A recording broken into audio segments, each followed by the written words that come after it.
Good morning. I'm here outside waiting. My husband is at his appointment this morning. So I thought, hey, you know what? I'll go with him and I'll read outside. Unfortunately, it's kind of cloudy again. So, anyways, and then not only that, I picked the most wonderful park to come and sit. So they have this section out here, and I thought, oh, how nice! I'll go sit outside, in the benches and look at. It's a it's a smoking area. So I hope no one comes and starts smoking. I'm encroaching on their area. Anyways, thank you, Father, for your word. Today we are going to be reading in the book of Psalm. And today I took out my very first Bible that I bought myself when I was in college. It's an NIV Bible. And you can see how, I don't know if you can see that my babies, they were writing in my Bible. We're going to be reading Psalm 41 today. It says, for the director of music, a Psalm of David, from the NIV Bible. Blessed is he who has regard for the weak. The Lord delivers him in times of trouble. The Lord will protect him and preserve his life. He will bless him in the land and not surrender him to the desire of his foes. The Lord will sustain him on his sickbed and restore him from his bed of illness.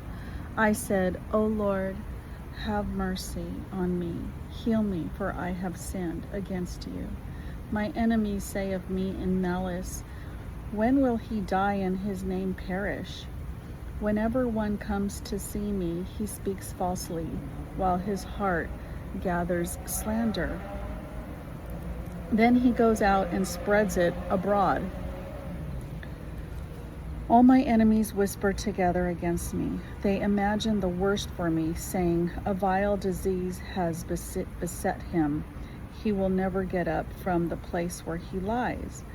Even my close friend, whom I trusted, he who shared my bread, has lifted up his heel against me.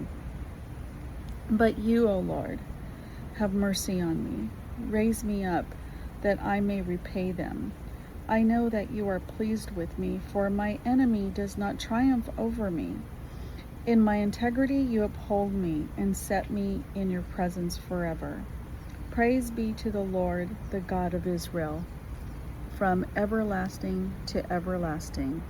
Amen. Amen. I like what it says here. It says, blessed is he who has regard for the weak. The Lord delivers him in times of trouble. And when you read in scripture, I forgot where I read it, but I'll put it up. So when you read in scripture, it says that, I remember reading that Jesus came to heal those that are weak, those that have infirmities, all this other stuff. And David, I think, is saying here, what he's saying here in the first few 3 or 4 verses, is to have mercy on people who have disobeyed and who are going through this, whatever consequences that they're going through because of their sin, because it brings on these diseases, and to have mercy on them, and to pray for them. Because like what Jesus said, and we all have weaknesses. We have weaknesses in different ways.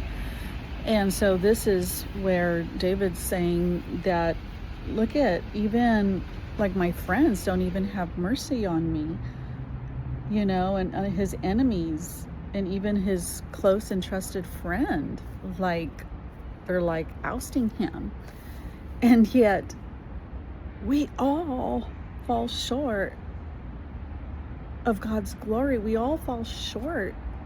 I mean, we're all human. So, I don't think David needs to be reminded of his ailments, the consequences of his and those diseases. I think he needs a friend, and so that's why he says in verse 10, it says, "But you, O Lord, have mercy on me. Raise me up that I may repay them." he wants vengeance.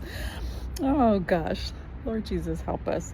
It says, "I know that you are pleased with me. My enemy does not triumph over me." So it's cool because he understands that he's been forgiven, and that those people who were probably, God knows, cursing him and stuff like that, it's just judging him, like they're not triumphing, those things aren't taking place. Is what David's realizing, is that he's still shielded, even in the paying out the penance, the consequences of his sin, going through this hard time because of his weaknesses. He's still shielded, and he sees that. He sees the favor of God and the mercy and God's loving kindness on him in this frail moment. Not just the moment; it's a season of hurt. And it says, "In my integrity, you uphold me and set me in your presence forever. Praise be to the Lord, the God of Israel, from everlasting to everlasting." So, I don't know about you, but this encourages me, because we all sin. We're human. Whether you've accepted Jesus Christ as your Lord and Savior or not, I mean, we're, like God's word says, what a man sow, he will reap. God will not be mocked. So I'm just saying, we're all weak. We all have our weaknesses. So let's just treat each other with a little loving kindness and mercy and care. Lots of times, people who are angry, usually it comes from a world of hurt, and they don't know how to deal with that hurt. Like that word, that saying goes, hurting people hurt people. I know it hurts us, especially when loved ones hurt us, and but we're called to forgive, and just, okay, we forgive them, and we just pray for them. Lord, help them with their hurt.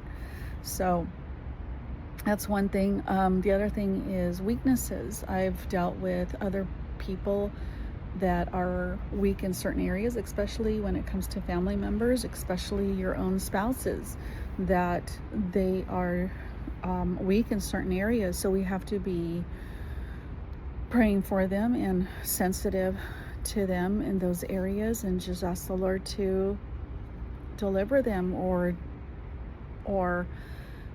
deliver them, but also help us to be merciful during the season. Sometimes it takes a while, for whatever reason, it takes a while for them to be healed, and so yeah, we just need to extend more loving kindness and mercy towards people. Remember, the mercy you give is a mercy that you received, right? So we need to do that. And also, when you forgive people who have hurt you, the Lord will also forgive us from our sins. So I just want to pray real quick. Heavenly Father, I just thank you for your word. Lord, thank you for reminding us that, we are so frail, and we are so weak, and none of us are above anything, and no one is perfect. Even the person who tries to follow you in every which way, we all fall short. Not one is perfect. Only you, Jesus, are perfect. So I just thank you for being King. I thank you for dying on the cross for us, for forgiving us from our sins, Lord. And Father, I thank you for all your goodness and your mercy and your love to us. And help us, Holy Spirit, as we walk in your truth. In Jesus' name I pray. Amen. And there's someone smoking because I smell it. Oh, they must have went away. Anyways, I hope you have a good day. Love you. God loves you.